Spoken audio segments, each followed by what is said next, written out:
Hello दोस्तों, स्वागत है आपका अपने YouTube channel one step to success in special education में। दोस्तों, जैसे कि हमारा टॉपिक कंटिन्यू चली रहे हैं डिसेबिलिटी सीरीज़ के, तो आज का जो हमारा टॉपिक है वो है मल्टीपल डिसेबिलिटी। मल्टीपल डिसेबिलिटी का मतलब होता है बहुविकलांगता। बहुविकलांगता मतलब मल्टीपल डिसेबिलिटी, एक से अधिक विकलांगता। अगर बच्चा ऑर्थोपेडिक हैंडीकैप है तो आर्म्स हैंडीकैप भी है, इस प्रकार से तो हो गई मल्टीपल डिसेबिलिटी। मल्टीपल डिसेबिलिटी में मैं दोस्तों आपको बता देता हूँ एक बार। मल्टीपल डिसेबिलिटी ऐसा नहीं है कि ऑर्थोपेडिक की हो, विजुअल हो, ब्लाइंडनेस हो। मल्टीपल डिसेबिलिटी लर्निंग डिसेबिलिटी भी मल्टीपल डिसेबिलिटी में काउंट होती है कि बच्चे को अगर डिसलेक्सिया है और डिसग्राफिया है तो दो प्रकार की डिसेबिलिटी होगी, तो वह डिसेबिलिटी भी मल्टीपल डिसेबिलिटी में काउंट होती है। तो इसी के साथ हम अपना टॉपिक जो है कंटिन्यू करते रहेंगे। इसका डेफिनेशन, मल्टीपल डिसेबिलिटी की डेफिनेशन देख लेते हैं दोस्तों। Person with multiple disability have a combination of two or more serious disability. To or more serious disability, एक या एक से अधिक विकलांगता बहुविकलांगता कहलाती है। उसमें कोग्निटिव, मूवमेंट, सेंसरी मतलब गतिविधि, संज्ञान और संवेदी प्रक्रियाएं। Such a mental retardation with cerebral palsy. Such a mental retardation with cerebral palsy, मानसिक मंदता और परमिस्त्य पक्षाघात दोनों अगर एक साथ है तो बच्चा मल्टीपल डिसेबिलिटी मतलब बहुविकलांगता से ग्रसित है।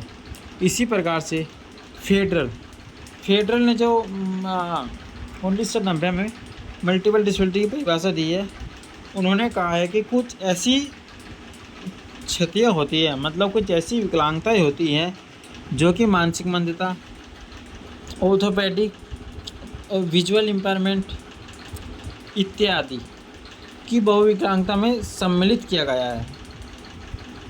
लेकिन शिक्षक के स्तर में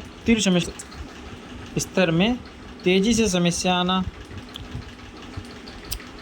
बहरेपन की समस्या, आँखों की समस्या को भी बहुविकलांगता में शामिल किया गया है। अब बहुविकलांगता के कोजिस, मल्टीपल डिसेबिलिटी के कोजिस क्या होते हैं? In nearly half of the children born with multiple disability there is a no identifiable cause in the rest of the known cause there are chromosomal abnormalities, developmental disorder of the brain, metabolic disorder, negative prenatal environmental influence। ये जो हैं multiple disability के जो लक्षण हैं, जो लक्षण है, वो लक्षण मैंने आपको बता दिए। अब बहुविकलांगता के प्रकार इसके अलावा और भी हैं, जैसे HI और हियरिंग इम्पेयरमेंट और विजुअल इम्पेयरमेंट। अब टाइप्स ऑफ में मल्टीपल डिसेबिलिटी बताते थे, तो कोजिस थे किस किस कारण से हो सकती है। अब types of multiple disability, hearing impairment और विजुअल इम्पेयरमेंट। अगर किसी बच्चे को सुनने के साथ साथ देखने की भी समस्या है तो वह बच्चा मल्टीपल डिसेबिलिटी से संबंधित है। इसी प्रकार से visual impairment and mental retardation, कभी कभी सीखने में अक्षम एवं सामान्य परिवेश में वस्तु की स्पष्ट देखने में कठिनाई होती है। कभी कभी बच्चे को सीखने में तो सक्षम है ही नहीं, उसको देखने में भी डिफ़िकल्टी महसूस करता है, तो भी बच्चा बहुविकलांगता की श्रेणी में आता है। दूसरा, चार मैं और बता देता हूँ, सेरेब्रल पाल्सी और मेंटल रिटार्डेशन। बच्चे अगर परमिस्त्य पक्षाघात से क्षतिग्रस्त है और मानसिक मंदता से भी संबंधित है। परमिस्त्य पक्षाघात में आ जाता है हमारा लकवा, न्यूरो, हमारी टोन जो है वो टाइट हो जाना, इन सब से परेशानी है तो बच्चे तभी बहुविकलांगता की श्रेणी में आ जाता है। VI और HI, अब यहाँ पर देखिए, अगर बच्चे विजुअल इम्पेयरमेंट है और हियरिंग इम्पेयरमेंट है और लोकोमोटर डिसेबिलिटी से भी संबंधित है, मतलब बच्चे को देखने में समस्या है, सुनने में समस्या है, और गामा का क्षमता, लोकोमोटर डिसबिलिटी अक्षमता, activity of daily living, movement in activity, किसी भी प्रकार की गतिविधि करने में सक्षम नहीं है, तो वह बच्चे भी, इसमें 3 प्रकार की विकलांगता आ गई, तो इसको मल्टीपल डिसबिलिटी श्रेणी में माना जाएगा। इसके साथ mental retardation and physical disability, इन दोनों को भी मानसिक मंत्री श्रेणी में ही माना जाएगा। कोशिश मैंने आपको बताई दी है। अब इसके बाद हम चलते हैं primary major use to diagnosis. बच्चे को किस बेसिस पे हम डिफाइन कर सकते हैं कि बच्चे को मल्टीपल डिसेबिलिटी है? Individual intelligence test and test of adaptive behaviour. Early assessment में हम क्या क्या करते हैं? मूवमेंट लिमिटेशन करते हैं, गतिविधियों को सीमित रखते हैं, muscle tone and flexibility check करते हैं, सीजर एक्टिविटी करते हैं, बच्चों को दौरे तो नहीं आते, ब्रीथिंग कंट्रोल करते हैं, बच्चे सांस जो हमें हमारा जो टाइम पीरियड है हम 45 सेकंड तक अपनी सांसों को रोक सकते हैं। आप ट्राई भी कर सकते हो, लेकिन कुछ लोग क्या करते हैं 1 मिनट तक सांसों को रोक लेते हैं, और जो योगा करते हैं वो तो अपनी जो ब्रीथिंग कंट्रोल है उसको कपाल भित्ति में पहुंचा देते हैं, उसको काफ़ी लंबे टाइम तक रोक लेते हैं। शेकिंग एंड सोलिंग, चूसने और चबाने की व्यवस्था, विजन एंड हियरिंग एड, ये अर्ली असेसमेंट है मल्टीपल डिसेबिलिटी के। इसी प्रकार से genetic makeup or also or prenatal assessment of genetic material physical identification of deformities by sonograms may be conducted. Characteristics मतलब देखिए क्या क्या होते हैं। People with multiple disability have a combination of various disability test में include. इसके कैसे कैसे देखेंगे हम इसको कि मल्टीपल डिसेबिलिटी कैरेक्टर्स क्या क्या है?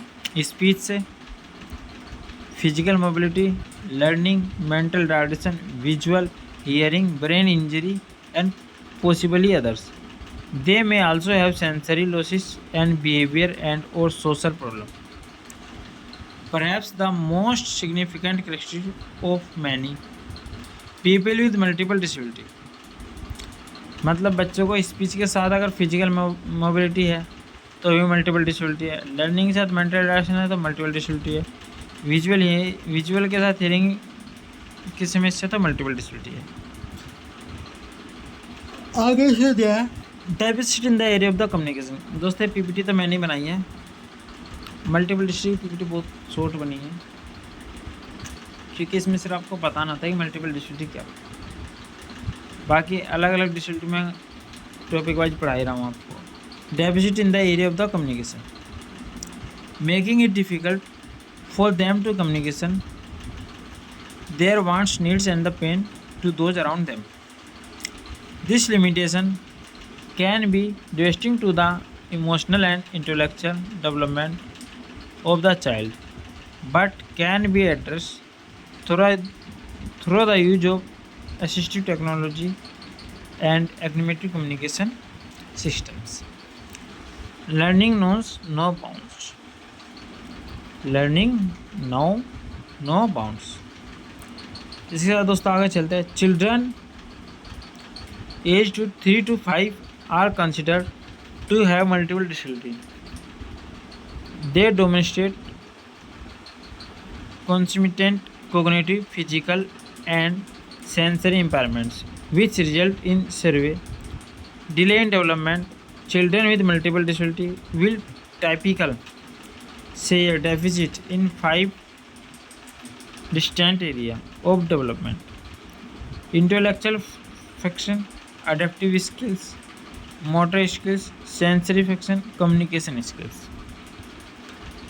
बच्चों को 3 से 5 साल की एज में हम पता लगा लेते हैं कि बच्चों को मल्टीपल डिसेबिलिटी है, इंडिविजुअल डिसेबिलिटी है।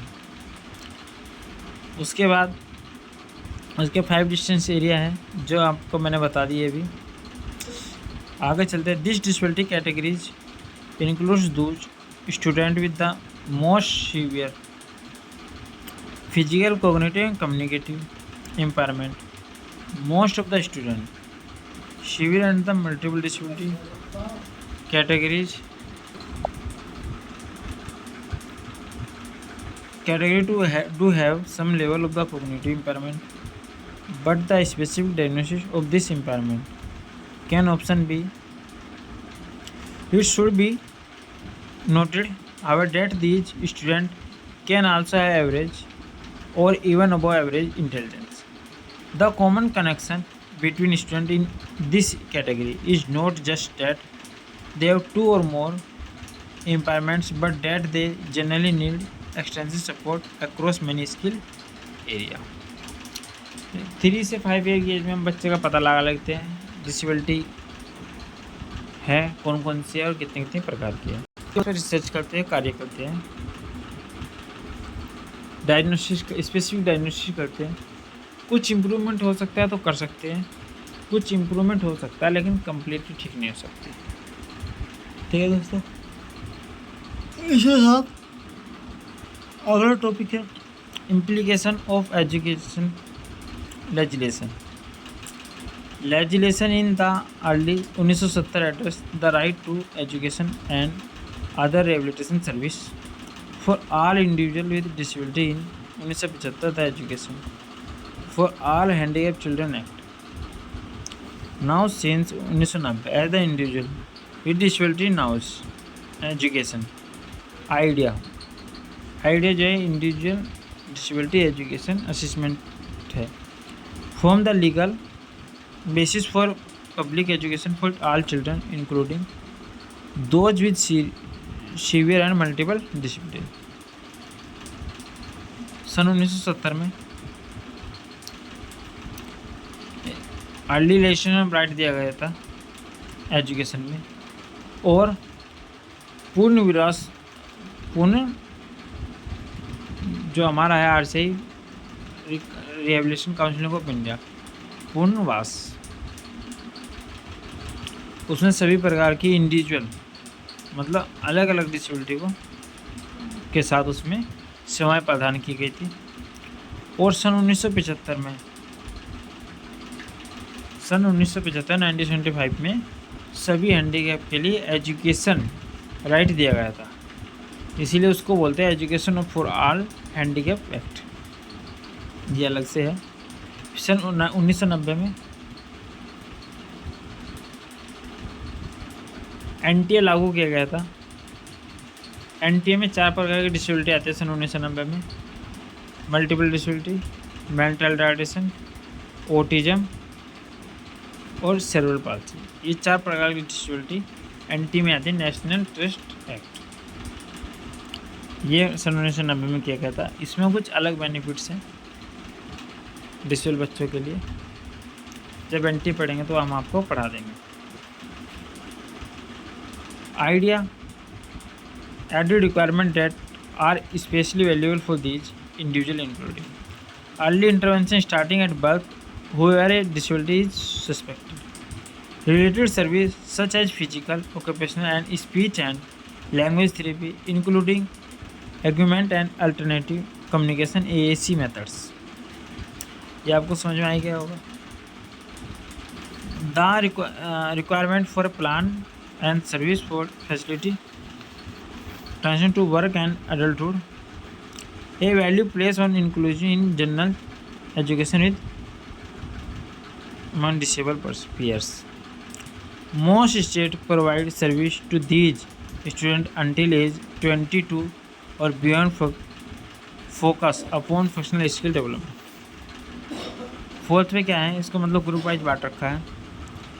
Curriculum for these student tends to be, जो हमारा अनुकूलन है मतलब एजुकेशन में जब हम देखो 2 प्रकार के हमारे होते हैं, adaptive device and assessment. Adaptive device वो होती है जो हम किसी चीज़ को यूज करने के लिए उसका सहारा लेते हैं, वो हमारे अडेप्टिव डिवाइस होते हैं। जो हमारे असेसमेंट है वो एजुकेशन से रिलेटेड होते हैं। तो फोर्थ में जो मल्टीपल डिसेबिलिटी में जो दिया गया है वो एजुकेशन से संबंधित ही है, तो उसमें फंक्शनल नेचर करते हैं हम। Reflecting skill needed in every day life across domestics का यूज करते हैं। स्कूल्स का प्रयोग करते हैं, विद्यालय का, कम्युनिटी समुदाय में, और वोकेशनल डोमेन्स। इन सभी मतलब करिकुलम का प्रयोग हम बच्चे की डेली एक्टिविटी में करते हैं, जिससे कि उसको जो मल्टीपल डिसेबिलिटी है उसमें काफ़ी सुधार किया जा सके। स्टूडेंट आर थॉट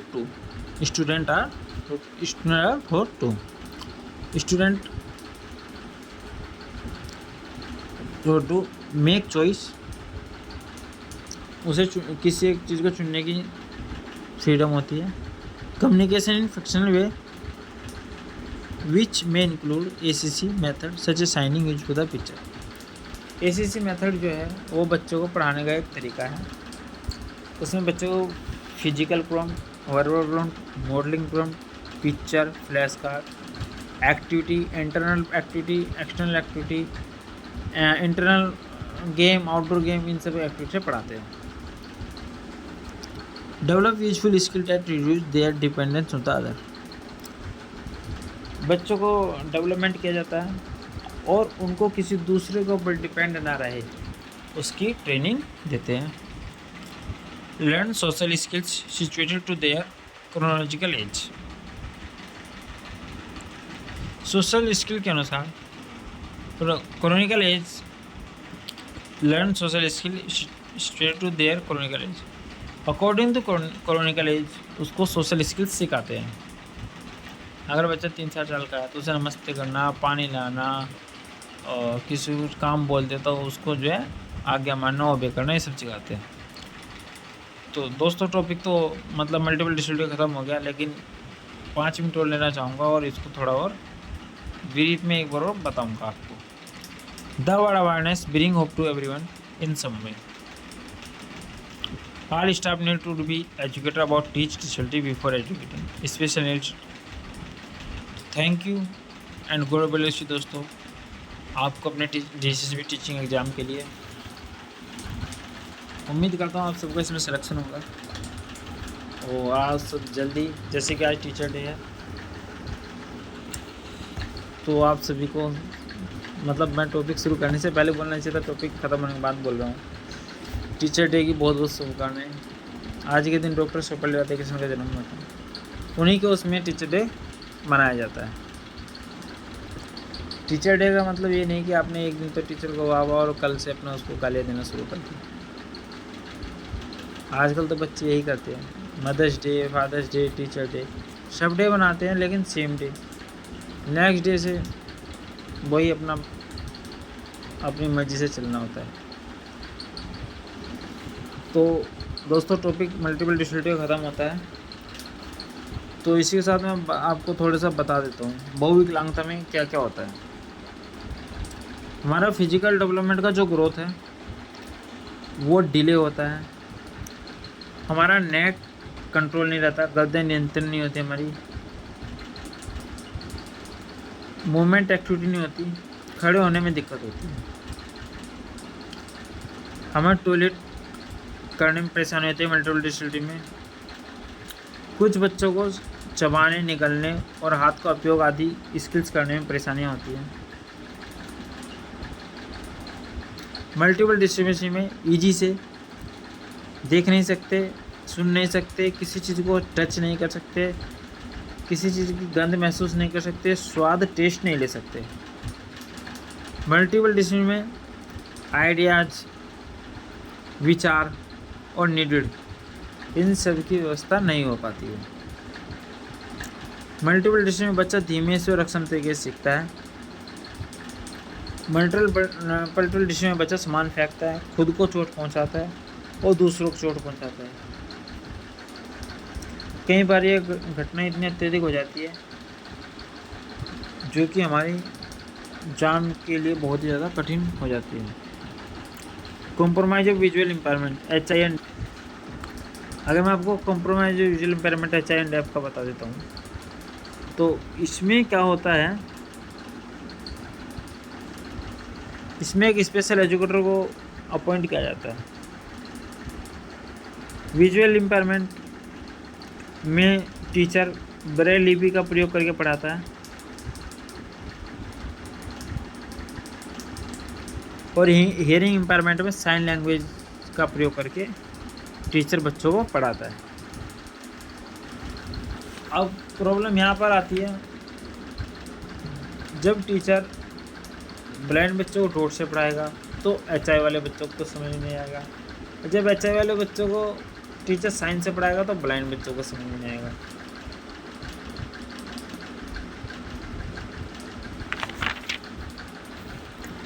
तो ऐसे में क्या किया जा सकता है,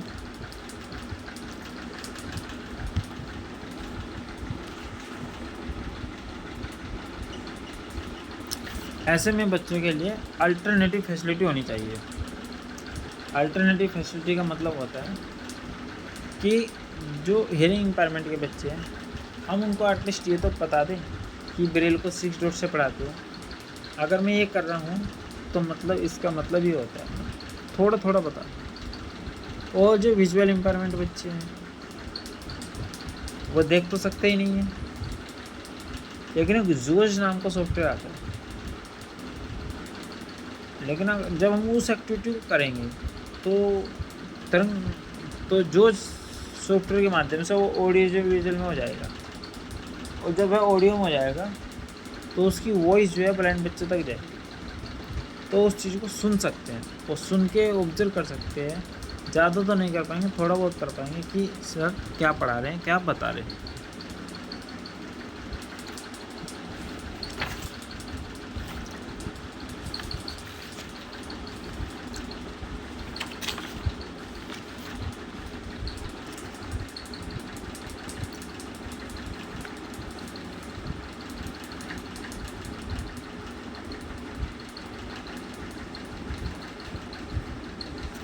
मल्टीपल डिसेबिलिटी में सेपरेशन की बहुत आवश्यकता होती है। बच्चे विकलांगता पहले से ही, अगर उनके सारे ट्रीटमेंट स्पेशल दे दिए जाएंगे तो इन बच्चों में क्या एक खासियत होती है, उनको ज़्यादा लेने की आदत पड़ जाती है।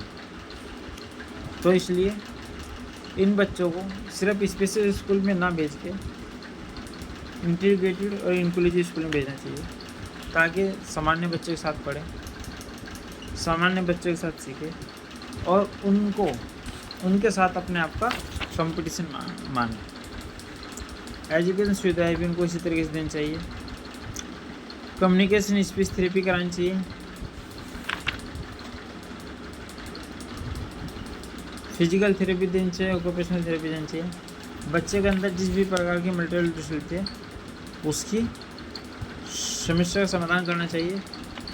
कंप्लीटली तो नहीं होगी, लेकिन इम्प्रूवमेंट कुछ ना कुछ आएगा। सबसे ज़्यादा जो प्रॉब्लम होती है मल्टीपल डिसेबिलिटी, बिहेवियर प्रॉब्लम होती है। उनके बिहेवियर को सुधारना बहुत ज़रूरी है, और बिहेवियर को सुधारने के लिए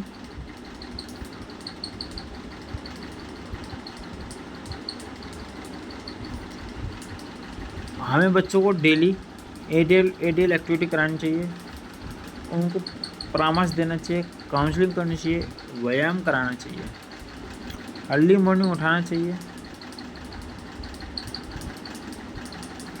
मोटिवेट करना चाहिए डेली। उनका जो अवांछनीय व्यवहार है, मतलब डिजायरेबल बिहेवियर है, उसको दूर कैसे तो उसका रास्ता करना चाहिए, उसके टाइप देखने चाहिए, उनके तरीके निकालने चाहिए और उसी के ऊपर उनका कार्य करना चाहिए। ABA करना चाहिए, अप्लाई बिहेवियर एनालिसिस करना चाहिए, उसका विश्लेषण करना चाहिए। मल्टीपल डिसेबिलिटी में बच्चों के स्किल्स बिहेवियर को बढ़ाने एंड प्रॉब्लम बिहेवियर को कम करने के लिए बिहेवियर काउंसलिंग का उपयोग। तो दोस्तों इसी के साथ हमारा जो टॉपिक है मल्टीपल डिसेबिलिटी यह समाप्त होता है। इसी के साथ मिलते हैं अपने अगले टॉपिक में, एपिलेप्सी। हम अगला टॉपिक एपिलेप्सी करेंगे। इस टॉपिक को इसी के साथ यहीं पर ही ख़त्म करते हैं। तो दोस्तों आपसे निवेदन है कि प्लीज़ चैनल को लाइक करें, सब्सक्राइब करें और शेयर करें। इसी साथ मैं आपके साथ बना रहूँगा वीडियो में, और स्पेशलाइजेशन में कंप्लीट इतना करा दूँगा कि आपको कोई प्रॉब्लम नहीं होगी। थैंक यू दोस्तों so much for watching this video. अगली वीडियो में मिलते हैं। अगला टॉपिक होगा मेरा एपिलेप्सी, जो कि मैं आज ही बना दूँगा वीडियो। तो आप सभी को टीचर्स डे की बहुत बहुत शुभकामनाएं। उम्मीद है इन फ्यूचर में आप भी सब टीचर बनोगे। तो इसी के साथ दोस्तों मेहनत करते रहिए। वैकेंसी अक्टूबर में KVS की आई जाएंगी, जैसे आएंगी नोटिफिकेशन मैं आपको यूट्यूब पर डाल दूँगा। तो थैंक यू सो मच दोस्तों watching this video. Please like करें, शेयर करें, सब्सक्राइब करें मेरे चैनल को।